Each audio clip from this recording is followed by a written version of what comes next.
बच्चों कक्षा 11 भूगोल विषय के अंतर्गत हम अध्ययन कर रहे हैं अध्याय नंबर 7, जिसका नाम है भू आकृतियां तथा उनका विकास।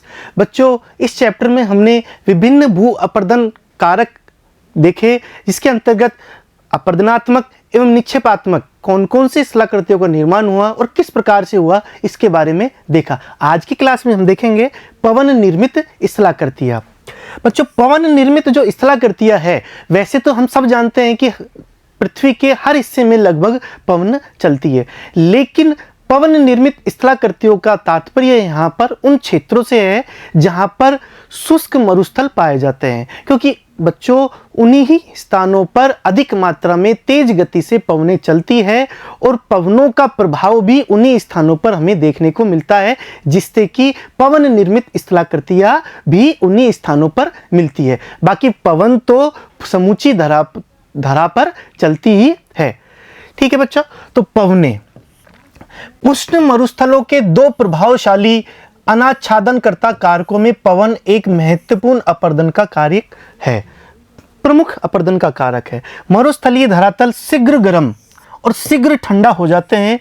उष्ण धरातलों के ठीक ऊपर वायु गर्म होती है, जिससे हल्की गर्म हवा प्रक्षुब्धता के साथ ऊर्ध्वाधर गति करती है। तो यहाँ पर बच्चों क्या है, इसकी इंपोर्टेंस क्या है कि शीघ्र गर्म और शीघ्र ठंडी हो जाती है। मरुस्थलीय धरातल में जो मरुस्थलीय धरातल है वो जल्दी गर्म हो जाता है और जल्दी ही ठंडा हो जाता है, और यह ताप का लगातार रूप से परिवर्तन, बच्चों ताप का जो लगातार रूप से परिवर्तन होना ही अपर्दन का मुख्य कारक भी होता है। तो ताप का एक तो बच्चों ताप का ठंडा गर्म होना, दूसरा पवने, ये दो प्रमुख अपर्दन कारक है वहां पर। कहां पर? उष्ण मरुस्थलों में। हम ये भी जानते हैं, हम ये भी देखते हैं कि जब गर्मी होती है, गर्मियों में दिन के समय ज़्यादा गर्मी पड़ती है उष्ण मरुस्थलों में, और उसी दिन रात को देखते हैं तो अधिक मात्रा में ठंड पड़ती है। भारत में भी जो पश्चिम थार का रेगिस्तान है, पश्चिमी राजस्थान में स्थित थार के मरुस्थल में भी इसी प्रकार की स्थिति पाई जाती है, और सर्दियों में भी बच्चों इसी प्रकार की चीजें होती है। तो लगातार रूप से दिन और रात में जो तापांतर पाया जाता है, यह भी एक प्रमुख वजह होती है वहां पर अपर्दन के कारक पे। साथ ही साथ बच्चों जो पवनें होती है, वो पवनें लगातार रूप से उन आकृतियों को भी प्रभावित करती है, जिससे कि नई नई प्रकार की अपर्दनात्मक और निक्षेपात्मक आकृतियों का निर्माण होता है। इसके मार्ग में कोई रुकावट आने पर भंवर वातावृत बनते हैं। पवन अपवाहन, घर्षण आदि द्वारा अपर्दन करती है। पवन कैसे अपर्दन करती है? अपवाहन के द्वारा, घर्षण के द्वारा भी अपर्दन करती है। अपवाहन में पवन धरातल से चट्टानों के छोटे कण व धूल उठाती है। वायु की परिवहन की प्रक्रिया में रेत व बजरी आदि औजारों की तरह, यहाँ पर बच्चों देखने वाली बात है, औजारों की तरह धरातलीय चट्टानों पर चोट पहुंचाकर घर्षण करते हैं। बच्चों पवने लगातार रूप से अपने आप में भी अपर्दन कारक है, साथ में जो वो रेत और बजरी उठा करके ले जा रही है, अपवहित कर रही है, वो भी अपने आप में औजारों की तरह चट्टानों को तोड़ने का कार्य भी करते हैं। तो यहां पर हम देख सकते हैं कि पवन दो काम करती है, अपवाहन का भी काम करती है और घर्षण का भी काम करती है, जिससे यहां पर ज्यादा अपर्दन होता है। जब वायु में उपस्थित रेत के कण चट्टानों के तट से टकराते हैं तो इसका प्रभाव पवन के संवेग पर निर्भर करता है। यह प्रक्रिया बालू घर्षण जैसी है। बालू में जैसे घर्षण होता है, उस प्रकार की एक क्रिया यहां पर करती है, और ज्यादा संवेग होने पर ये ज्यादा क्या करती है? अपर्दन करती है बच्चों। यद्यपि मरुस्थलों में वर्षा बहुत कम होती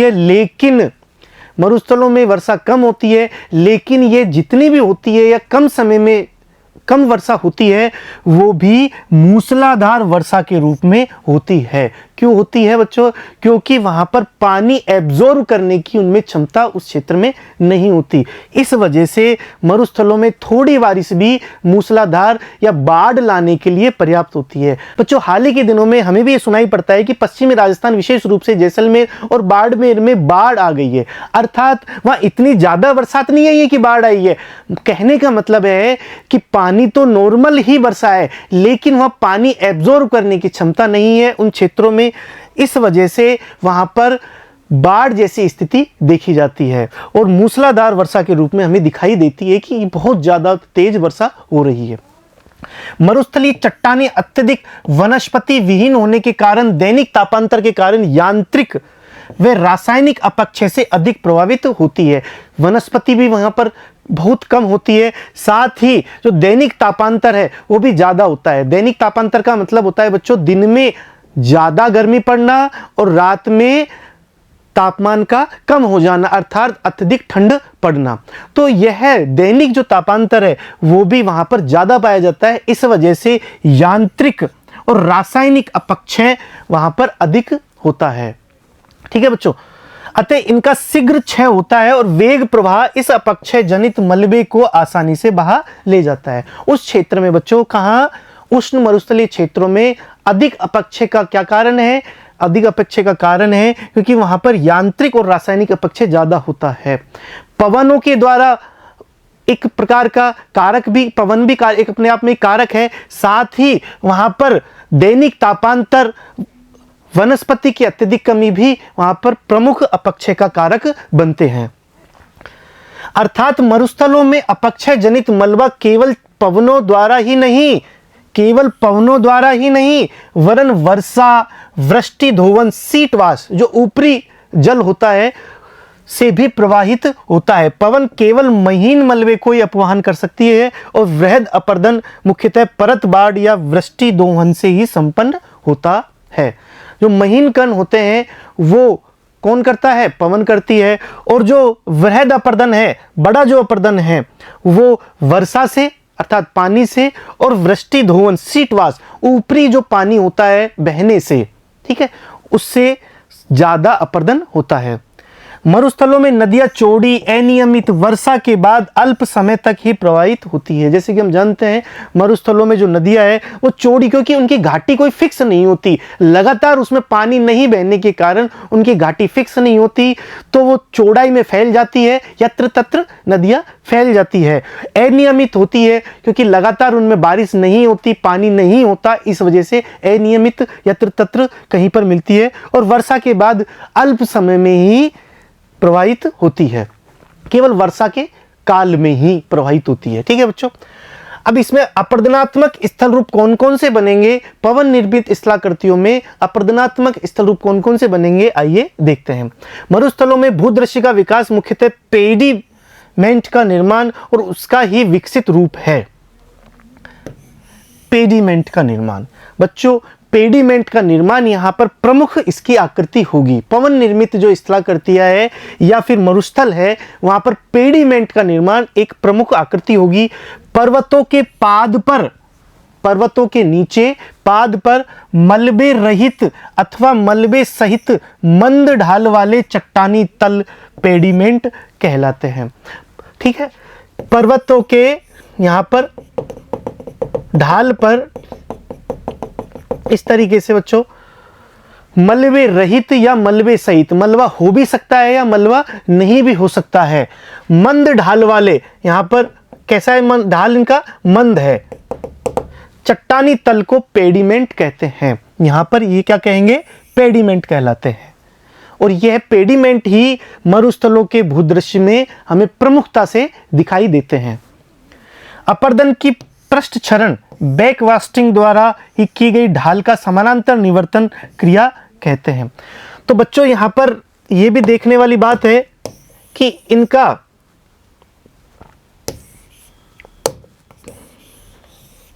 यदि किस तरीके से ये जो पर्वत हैं वो पीछे हटेंगे और किस तरीके से इनका अपर्दन होगा। इनका अपर्दन होगा बच्चों समानांतर निवर्तन के द्वारा। समानांतर निवर्तन के द्वारा इस प्रकार से इनका अपर्दन होगा। ये ए है, ये बी है, ये सी है, ये डी है, ठीक है, ये इस तरीके से इनका समानांतर निवर्तन यहाँ पर होगा। और ये है जो अपर्दित ये चट्टान है या कोई भी पर्वत है बच्चों, तो ये लगातार रूप से पीछे हटता हुआ जाएगा। तो इसका जो पृष्ठ क्षरण है, इसका जो पृष्ठ क्षरण है, अर्थात ये किस प्रकार से क्षरण होगा इसका, यह समानांतर निवर्तन के द्वारा इसका पृष्ठ क्षरण होगा। यहां पर हमें स्पष्ट रूप से पता चल रहा है। ठीक है बच्चों, अतः समानांतर ढाल निवर्तन द्वारा पर्वतों के अग्रभाग को अपर्दित करते हुए पेडिमेंट आगे बढ़ते हैं। यहां पर हम देख सकते हैं कि यदि कोई ये उच्च स्थल है और लगातार रूप से इसमें क्या हुआ, अपर्दन हुआ, लगातार रूप से इसमें अपर्दन हुआ, ये पीछे की ओर हटते चले जा रहे हैं, अपर्दन होने के कारण पीछे की ओर हटते चले जा रहे हैं। तो फिर यहाँ पर जो मलबा या पेडिमेंट होगा बच्चों, यहाँ पर जो पेडिमेंट था पहले, वो मलबा धीरे धीरे पीछे की ओर खिसकता हुआ जाएगा और धीरे धीरे पर्वतों का अपर्दन होता हुआ जाएगा। और लास्ट में जैसे ये इस साइड हो रहा है, उसी तरीके से ये इस साइड भी होगा। ठीक है बच्चों, इस साइड भी होगा, दोनों तरफ होगा और ये पीछे की ओर खिसकेंगे। और लास्ट में केवल इंसेलबर्ग ही बच जाते हैं, जो कि पर्वतों के अपशिष्ट भाग होते हैं। ये क्या बचेगा लास्ट में, इंसेलबर्ग ही बचेंगे, जो कि क्या होगा, पर्वतों के अपशिष्ट भाग होंगे। इस तरीके से समानांतर निवर्तन की, बच्चों एक बार दोबारा से देख लेना है। माना कि ये कोई पर्वत है या उच्च स्थलाकृतियां है, इसका यहां पर पेडिमेंट्स पाए जाते हैं, जैसे कि मैंने बताया पेडिमेंट्स पाए जाते हैं, उसी प्रकार से यहां पर भी पेडिमेंट्स पाए जाएंगे। और पेडिमेंट्स पाने के पश्चात लगातार रूप से समानांतर निवर्तन की प्रक्रिया के द्वारा ये जो पीछे की ओर हटता चला जाएगा, यहां इस तरीके से ये भी पीछे की ओर हटता चला जाएगा और हटने के पश्चात लगातार रूप से अपर्दन होता हुआ चला जाएगा दोनों की तरफ। और फिर लास्ट में क्या बचेगा, इंसेलबर्ग के रूप में पर्वतों के अपशिष्ट भाग ही हमें दिखाई देते हैं। और इसे क्या कहते हैं, इंसेलबर्ग, जो कि पर्वतों के क्या है, अपशिष्ट भाग है। हमारी समझ में ये आ गया। इस प्रकार मरुस्थलीय प्रदेशों में एक उच्च धरातल आकृति विहीन मैदान में परिवर्तित हो जाता है, जिसे पेडी प्लेन या पदस्थली कहते हैं। जिस प्रकार से बच्चों हमने नदी निर्मित स्थलाकृतियों में पेनी प्लेन देखा था, अंतिम अवस्था में जो मैदान था वो पेनी प्लेन पाया जाता है, उसी प्रकार से यहाँ मरुस्थल में क्या मिलेगा, पेडी प्लेन मिलेगा। और अंतिम जब ये इस प्रकार की सारी अपर्दनात्मक और निक्षेपात्मक क्रिया हो जाती है, तो लास्ट में एक समप्राय मैदान जैसा हमें दिखाई देता है, जिसमें कुछ इंसेलबर्ग ही हमें दिखाई देते हैं। इंसेलबर्ग क्या होते हैं बच्चों, इंसेलबर्ग होते हैं पर्वतों के अपशिष्ट रूप, जो कि यहाँ पर ये बच जाते हैं। तो फिर जो इंसेलबर्ग ही दिखाई देते हैं और उस अंतिम आकृति विहीन मैदान को क्या कहते हैं, पेडी प्लेन कहते हैं। हमारी ये चीज समझ में आ गई। तो मेनली बच्चों मरुस्थलों या फिर पवन निर्मित जो स्थलाकृतियां है, मरुस्थलों में हमें पेडी प्लेन और पेडिमेंट्स ही हमें दिखाई देते हैं। पेडिमेंट्स मैंने बताया था, पेडिमेंट्स और पेनी प्लेन, ठीक है, पेडी प्लेन और पेडिमेंट्स यहां पर दोबारा देख लेना है। पेडिमेंट्स तो ये है और पेडी प्लेन क्या होगा, जो अंतिम रूप से आकृति विहीन जो मैदान होंगे, जो आकृति विहीन अंतिम रूप में हमें दिखाई देगा, उसे पेडी प्लेन कहेंगे। यहां पर ये लिखा हुआ है बच्चों, हिंदी में इसे पदस्थली बोलते हैं। ठीक है बच्चों, पेडी प्लेन यहां पर बचेगा। ये हमारे समझ में आया। इसके पश्चात बच्चों प्लाया। प्लाया क्या होती है बच्चों, एक झील होती है, एक तरीके से शुष्क झील होती है, जिसे प्लाया कहते हैं। उष्ण मरुस्थलीय भागों में चारों तरफ से पर्वतों से घिरी बेसिन को प्लाया कहते हैं। इन्हें बालसन भी कहा जाता है। शुष्क झील होती है, एक तरीके से बच्चों पर्वतों से घिरी बेसिन होती है। ठीक है, इस प्रकार से पर्वतों से घिरी बेसिन होती है, इसे प्लाया कहते हैं। इसे बालसन भी कहा जाता है। यदि क्वेश्चन आ जाए बालसन किसे कहते हैं, तो प्लाया ही बालसन कहलाती है। प्लाया प्राय शुष्क होती है, परंतु असामयिक वृष्टि के कारण कभी कभी इसमें जल भर जाता है। ठीक है, कभी कभी इसमें जल भर जाता है तो ये झील बन जाती है। अक्सर प्लाया में लवणों के समृद्ध निक्षेप पाए जाते हैं। ऐसे प्लाया मैदान जो लवणों से भरे हो कल्लर भूमि या क्षारीय क्षेत्र एल्कनी फ्लैट्स कहलाते हैं। ठीक है बच्चों, यहाँ पर ये जो प्लाया होती है इसमें चूंकि पानी भर जाता है कभी कभी, और पानी भर जाने के कारण इसमें अधिक मात्रा में लवणों के निक्षेप पाए जाते हैं, इसमें भारी मात्रा में लवण पाए जाते हैं। इसलिए इसे कल्लर भूमि भी कहते हैं या क्षारीय क्षेत्र भी कहते हैं इस क्षेत्र को। ठीक है बच्चों, ये प्लाया हुआ। इसके बाद है अपवाहन गर्त।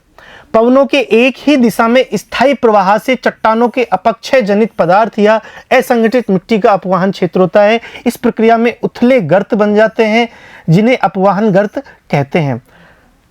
लगातार रूप से, यदि लगातार रूप से एक ही दिशा में बच्चों, एक ही दिशा में लगातार रूप से पवन यदि स्थायी रूप से प्रवाह करे तो अपक्षय जनित चट्टान या असंगठित मिट्टी का अपवाहन होता है, वहां से वो अट जाती है। इस प्रक्रिया में उथले गर्त बनते हैं जिन्हें अपवाहन गर्त कहते हैं। अपवाहन प्रक्रिया से चट्टानी धरातल पर छोटे गड्ढे या गुहिकाएं भी बनती है। तीव्र वेग पवन के साथ उड़ने वाली धूल कण अपघर्षण से चट्टानी तल पर पहले उथले गर्त, जिन्हें वात गर्त कहते हैं, बनाते हैं, और इनमें से कुछ वात गर्त गहरे और विस्तृत हो जाते हैं जिन्हें गुहा या केव्स कहते हैं। ये इस प्रकार की इसला करती है कि वहां पर मरुस्थलों में बच्चों हम जानते हैं कि लगातार रूप से तेज हवाएं चलती है और वहां पर जो निक्षेपित पदार्थ है वो भी लगातार एक स्थान से दूसरे स्थान पर परिवर्तित होता रहता है। और लगातार रूप से यदि स्थायी रूप से एक ही दिशा में, यदि ये एक ही दिशा में गति कर रही है तो वहां पर एक गर्त या खड्डे का निर्माण होगा जिसे अपवाहन गर्त कहते हैं। और यह जो तीव्र वेग से उड़ने वाली जो धूल है वो भी अपघर्षण से चट्टानी उथले गर्त बनाती है जिसे वात गर्त कहते हैं। और यहीं पर ही केव्स या गुहा का निर्माण करती है, गुफा जैसी, कंदराय जैसी आकृतियों का निर्माण भी यहां पर हो जाता है। ठीक है बच्चों, इसके पश्चात है छत्रक, टेबल या पीठिका शेल। जैसे कि चित्र के द्वारा हम देख सकते हैं कि विभिन्न प्रकार की यहाँ पर स्थलाकृतियों का निर्माण होता है पवनों के द्वारा। मरुस्थलों में अधिकतर चट्टानें पवन अपवाहन व अपघर्षण द्वारा शीघ्रता से कट जाती है और कुछ प्रतिरोधी चट्टानों के घिसे हुए अवशेष, जिनके आधार पतले, ऊपरी भाग विस्तृत और गोल टोपी के आकार के होते हैं, छत्रक के आकार में पाए जाते हैं। चित्र के द्वारा हम ये स्पष्ट रूप से पता चल रहा है कि नीचे पतले हैं और ऊपर टोपी के आकार का गोल छत्रक बन रहा है। कभी कभी प्रतिरोधी चट्टानों का ऊपरी हिस्सा मेज की भांति विस्तृत होता है और अधिकतर ऐसे अवशेष पीठिका की भांति भी खड़े रहते हैं। तो अलग अलग आकृति इनकी बन सकती है जिस प्रकार की ये प्रतिरोधी चट्टान हो।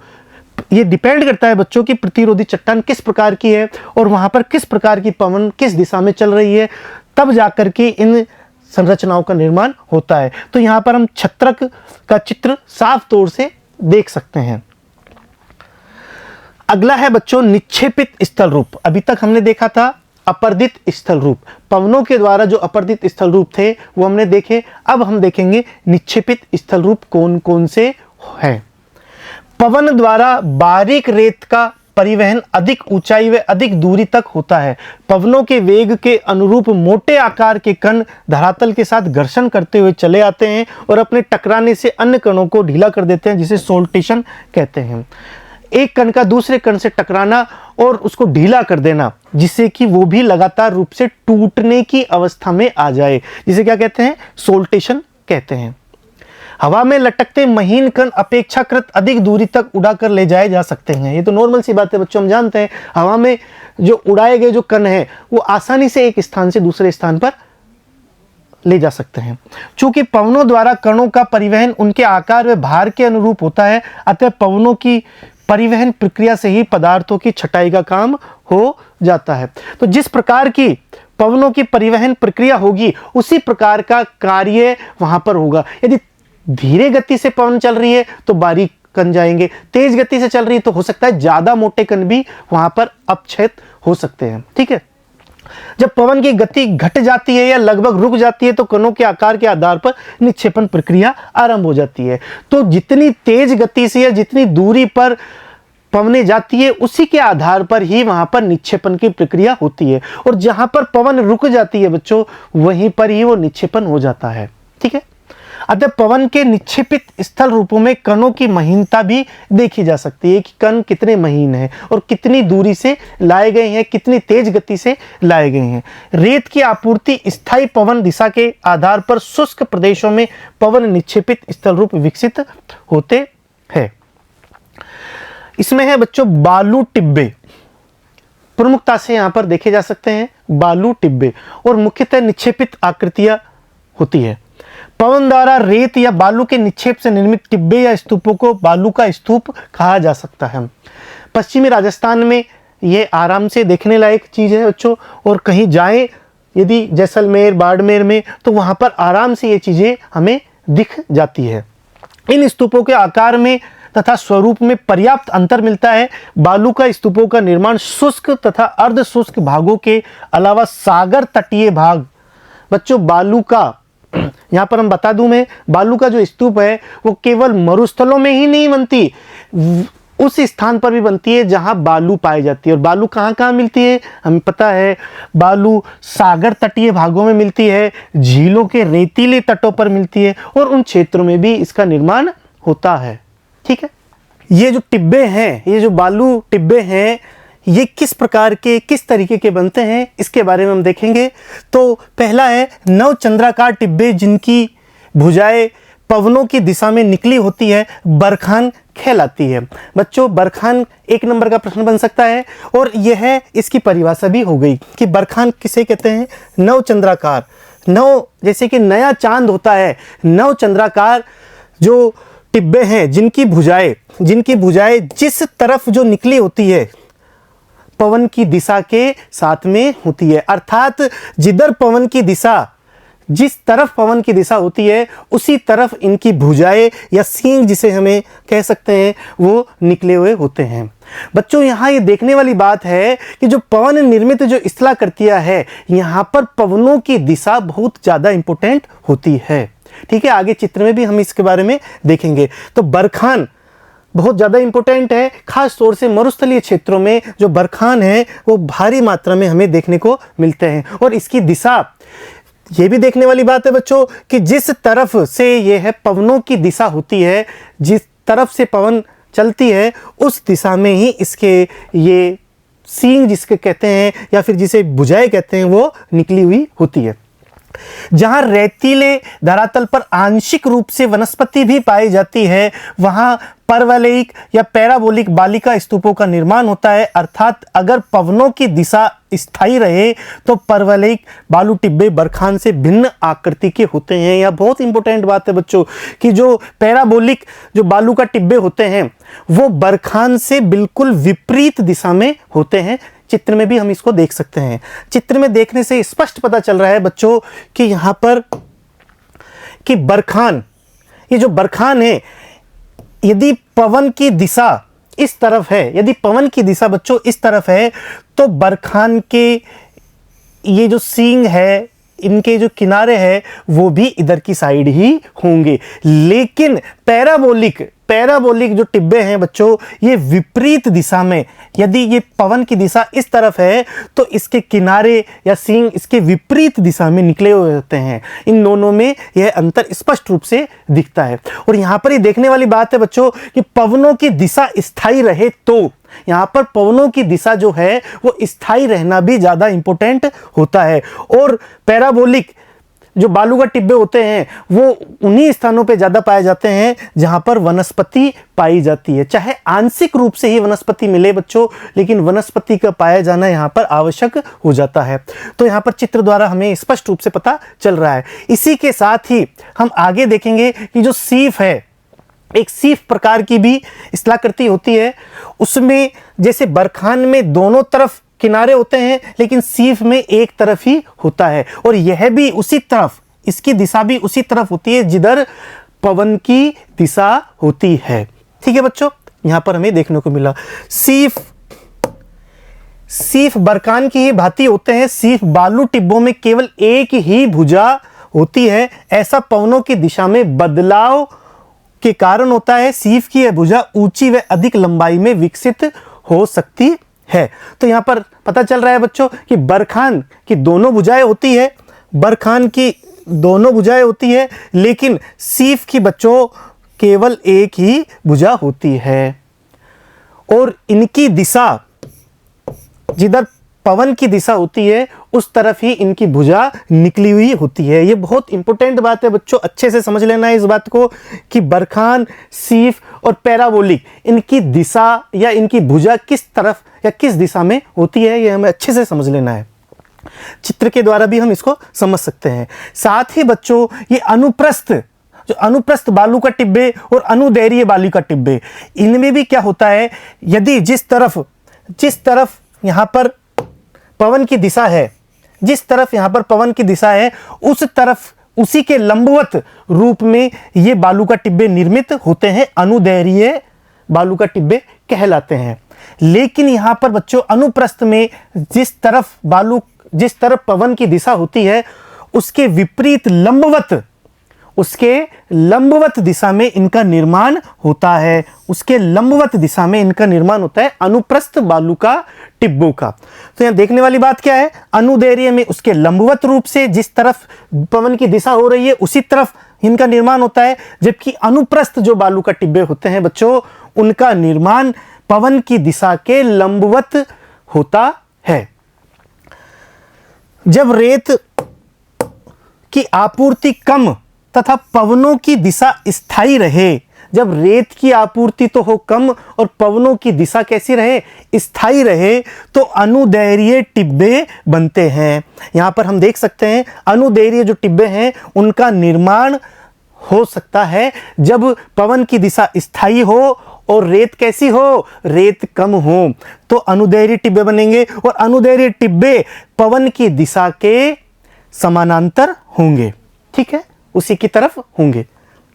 यहां पर हमने ये देखा, ये अत्यधिक लंबाई व कम ऊंचाई के लंबायमान कटक प्रतीक होते हैं। जैसे कटक होते हैं उस तरीके के ये होते हैं। अनुप्रस्थ टिब्बे प्रचलित पवनों की दिशा के समकोण पर बनते हैं। इन टिब्बों के निर्माण में पवनों की दिशा निश्चित और रेत का स्रोत पवनों की दिशा के समकोण पर हो, ये अधिक लंबे व कम ऊंचाई वाले होते हैं। यहां पर हमें देख सकते हैं कि ये अधिक लंबे और कम ऊंचाई वाले अनुप्रस्थ जो टिब्बे हैं उनका निर्माण होता है और ये दिशा के लंबवत में होते हैं, ठीक है बच्चों। जब रेत की आपूर्ति अधिक हो तो अधिकतर नियमित बालू टिब्बे एक दूसरे में विलीन हो जाते हैं। जब बहुत ज्यादा बच्चों रेत पाई जाए तो वो टिब्बे जो होते हैं वो आपस में एक दूसरे में मर्ज हो जाते हैं, विलीन हो जाते हैं और इस कारण से उनकी जो वास्तविक आकृति है वो हमें समझ में नहीं आती, हमें पता नहीं चलता और उनकी विशेषताएं जो हम यहाँ पर पढ़ रहे हैं वो विशेषताएं भी हमें दिखाई नहीं देती है। तो इस तरीके से यदि रेत की आपूर्ति बहुत अधिक आ जाए तो वो आपस में मर्ज हो जाते हैं। मरुस्थलों में अधिकतर टिब्बों का स्थानांतरण होता रहता है और इनमें से कुछ विशेषकर मानव बस्तियों के निकट स्थित हो जाते हैं। बच्चों यहाँ पर ये देखने वाली बात है कि मरुस्थलों में जो अधिकतर जो टिब्बे हैं वो एक स्थान से दूसरे स्थान पर स्थानांतरण हो जाते हैं, होते रहते हैं। यदि कहीं पर आपको देखने का मौका मिले इन टिब्बों को तो आप जान करके ताज्जुब होगा, आपको आप सरप्राइज होंगे कि आज जो जहां पर टिब्बा था, आज जहां पर था रेत का टीला था, वो एक जगह से दूसरे जगह पर अगले ही दिन बदल जाता है, स्थानांतरित हो जाता है। और बहुत ही देखने वाली बात है कि इससे हमें दिशा भ्रम भी हो सकता है। जहां पर ये टिब्बे पाए जाते हैं मरुस्थलों में, वहां के लोकल निवासी ही उनके बारे में जान सकते हैं कि ये स्थानांतरित होते हैं और जगह का पता लगा सकते हैं। यदि हम वहां पर जाएं, बाहर के लोग यदि वहां पर जाएं तो हम दिशा भ्रम की स्थिति में भी आ सकते हैं कि यदि आज जो जहां पर था काफी ऊंचा, काफी बड़ा था, वो अचानक से दूसरी जगह पर कैसे स्थानांतरित हो गया। और बच्चों ये मानव बस्तियों के निकट भी चले जाते हैं और वहां पर भी इस प्रकार की स्थिति प्राप्त कर सकते हैं। तो बच्चों इस तरीके से हमने आज बालू का टिब्बा पढ़े। पवन से निर्मित स्थलाकृतियां जिसमें अपरदनात्मक और निक्षेपात्मक दोनों प्रकार की स्थलाकृतियां शामिल हैं, उनका आज हमने अध्ययन किया। बच्चों अगली क्लास में हम इस चैप्टर के अभ्यास प्रश्न करेंगे। धन्यवाद बच्चों।